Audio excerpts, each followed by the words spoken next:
MPs belonging to all parties in Tamil Nadu met Prime Minister Narendra Modi today and handed over the resolution adopted in the Legislative Assembly urging the central government to stop Karnataka government from building a new dam across Kaveri River at Meghadattu.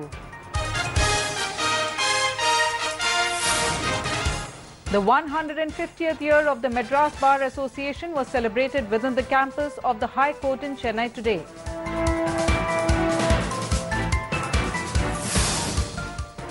AAP founder members Yogendra Yadav and Prashant Bhushan removed from the party's powerful national executive by an overwhelming majority at the National Council meet. News in detail. MPs belonging to all parties in Tamil Nadu met Prime Minister Narendra Modi today and handed over the resolution adopted in the Legislative Assembly urging the central government to stop Karnataka government from building a new dam across Kaveri River at Meghadattu. They also conveyed the concern of the people of Tamil Nadu to him. The Prime Minister has assured of an immediate intervention into the issue. The Karnataka government has decided to construct 2 dams across River Kaveri at Meghadattu, and Karnataka government has allocated 25 crore rupees for preparing a detailed project report for constructing a new dam at Meghadattu. An additional affidavit was filed in the Supreme Court on 26th of March by the Tamil Nadu government urging the Apex Court to stop the measures taken by the Karnataka government to construct a dam across the Kaveri River near Meghadattu. In the final verdict of the Kaveri issue, the Supreme Court had not granted permission to construct any structures across the Kaveri River. Also, some petitions were filed with the Supreme Court by Tamil Nadu, Karnataka and other states that were connected to the Kaveri water, seeking certain clarifications and objections after the final verdict in the Kaveri issue was pronounced. These petitions were still pending with the Apex Court. Under such circumstances, it was unacceptable that the Karnataka government was trying to construct a dam across Kaveri even as the Kaveri Management Board and the Kaveri Regulatory Committee were yet to be constituted. The additional affidavit also noted that the Karnataka government's decision to construct a dam across the Kaveri near Meghadattu against the verdict of the Supreme Court and without the consent of the Tamil Nadu government was a violation of law and condemnable. Following this, Tamil Nadu Assembly on Friday adopted a resolution urging the central government to stop Karnataka government from building a new dam across Kaveri River at Meghadattu. The House also regretted Centre's apathy towards state governments' repeated requests to form Kaveri Management Board and Kaveri Water Regulatory Authority to implement the final order of the Kaveri Tribunal and to advise Karnataka not to proceed with its plans to construct new dams across Kaveri River. Considering the importance of the issue, MPs belonging to all parties in Tamil Nadu, including the AIADMK, DMK, CPM, PMK and from the NR Congress in Puducherry, met Prime Minister Narendra Modi and handed over this resolution and conveyed the concern of the people of Tamil Nadu to him. மாண்புமிகு மக்கள் முதல் புரட்சித் தலைவி அம்மா அவர்களுடைய ஆணைக்கிணங்க இன்று தமிழகத்தைச் சேர்ந்த அனைத்து பாராளுமன்ற உறுப்பினர்களும் பாரத பிரதமர் அவர்களை சந்தித்தோம். இன்று தெரியும் புரட்சித் தலைவி அம்மா அவர்கள் பல்வேறு முயற்சிகளினால் தலையிட்டு உண்ணாவிரதம் இருந்து தமிழ் மக்களுக்காகவும் தமிழ் மண்ணிற்காகவும் போராடி காவேரி தீர்ப்பாணையத்தின் மூலமாக நிரந்தரமாக தமிழ்நாட்டுக்கு ஒரு விடிவை ஏற்படுத்தி கொடுத்தார்கள். காவேரி மேலாண் ஆண்மையை அமைத்து அதன் கெசட் நோட்டிபிகேஷன் செய்து தமிழகத்திற்கு நிரந்தர தீர்வு காண்ட நிலையில் இன்று கர்நாடக அரசு வேண்டுமென்றே உச்சநீதிமன்ற தீர்ப்புகளை எல்லாம் மீறி பிறகு அந்த டிரிபியூனல் தந்த தீர்ப்பையும் மீறி மேகதாது என்ற இடத்தில் 25 கோடி ரூபாய் முதல் தவணையாக அதற்காக நிதி ஒதுக்கீடு செய்து 2 அணைகளை கட்டுவது தமிழக மக்களை வஞ்சிப்பதாகும். தமிழக மக்களுக்கு ஒரு துரோகம் செய்வதாகும், ஒரு நீதிமன்றத்துக்கு துரோகம் செய்வதாகும். இதை தடுக்க வேண்டும் புரட்சித் தலைவி அம்மா அவர்கள் அதற்காக நடவடிக்கை எடுக்கின்றார்கள். அவர்களுடைய அடிப்படையில் நேற்று தமிழக சட்டமன்றத்தில் புரட்சித் தலைவி அம்மா அவர்கள் ஆணைக்கிணங்க மேகதாதுவில் அணையை தட்டக்கூடாது என்ற தீர்மானத்தை நிறைவேற்றியிருக்கின்றார்கள். ஆகவே இந்த தீர்மானத்தில் மத்திய அரசு உடனே தலையிட வேண்டும். அதோடு கர்நாடக அரசு எந்த காலகட்டத்திலும் அணை கட்டுவதை கட்டக்கூடாது. வரவேண்டிய நீரை ஒழுங்காக தமிழகத்துக்கு தர வேண்டும் என்ற அறிவுறுத்த வேண்டும் என்று தீர்மானம் நிறைவேற்றப்பட்டிருக்கிறது. அதை வலியுறுத்தினோம். தமிழகத்தை பொறுத்தவரையில் ஒரு வெள்ளம் வரும்போதுதான் தண்ணி விடுகிற வடிகால் பகுதியாகத்தான் தமிழகத்தை கருதுகின்றார்கள். வெள்ளம் வந்தால் தண்ணி விடுறாங்க, மற்ற நாள் தண்ணீர் விடுறதில்லை. ஆகவே புரட்சி தலைவி அம்மா அடிக்கடி சொல்வது இது வடிகாலுக்காக தமிழகம் அல்ல, நம் தமிழர்களுக்கு உரிமை உண்டு. காவிரி என்பது 3-4 மாநிலங்களுக்கு உட்பட்ட ஒரு நதியாகும். உச்சநீதிமன்றத்தினுடைய தீர்ப்பையும் மீறி, டிரிபியூனல் தீர்ப்பை மீறி சட்டவிரோதமாக கர்நாடக அரசு செயல்படுவதை மத்திய அரசு உடனடியாக நிறுத்த வேண்டும் என்று கேட்டுக் கொண்டிருக்கின்றார்கள். அதை வலியுறுத்தி இருக்கின்றோம். பாரத பிரதமர் மூலம் அதை பரிசீலிப்பதாக கூறியிருக்கின்றார்கள். Following this, Prime Minister Narendra Modi said he had already asked the concerned department to gather information regarding the current scenario. The Prime Minister also assured of scrutinizing on the issue. The 150th year of the Madras Bar Association was celebrated within the campus of the High Court in Chennai today.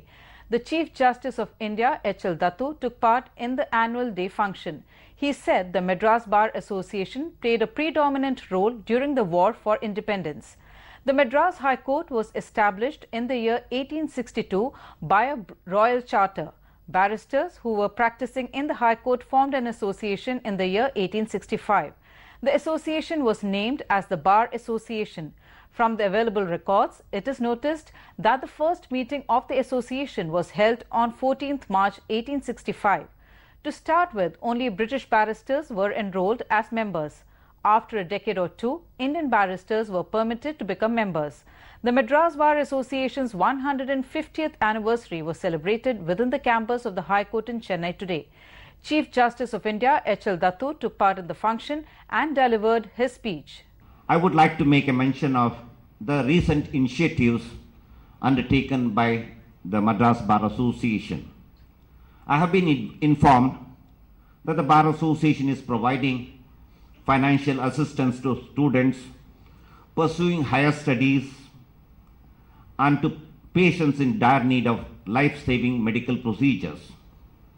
They have further taken steps to feed young children in orphanages. I would like to pass here and state that you are truly doing the God Almighty's work. It is said that the Almighty may be our creator, but He has left it to us to manage the world. Looking down upon sufferings and despair would bring pain to anyone.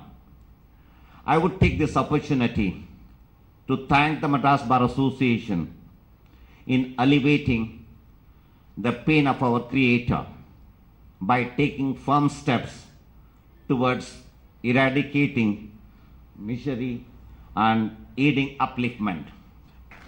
The Madras Bar Association, in the 150 years of its existence, has never sought away from justice. You have been the leaders of all the bar associations in the country. The nation looks to you to be the beacons of hope and justice and lead us to the highest peaks. I wish each one of the members of the Bar Association another 150 years of excellence. Justices of the Supreme Court, F.M. Ibrahim Khalifullah, C. Nagappan, R. Bhanumati, Chief Justice of Madras High Court, Sanjay Kishan Kaul, and others took part in the function. AAP founder members Yogendra Yadav and Prashant Bhushan, who had challenged Arvind Kejriwal's leadership, were removed from the party's powerful national executive by an overwhelming majority at the National Council meet, a move slammed as murder of democracy by the duo.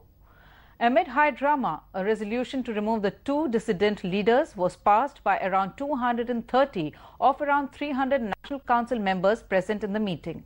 After making an emotional speech, party convener Arvind Kejriwal left the venue before the resolution to remove the two leaders was introduced by Manish Sisodia. Yadav supporters Anand Kumar and Ajit Jha were also removed from the National Executive at the meeting.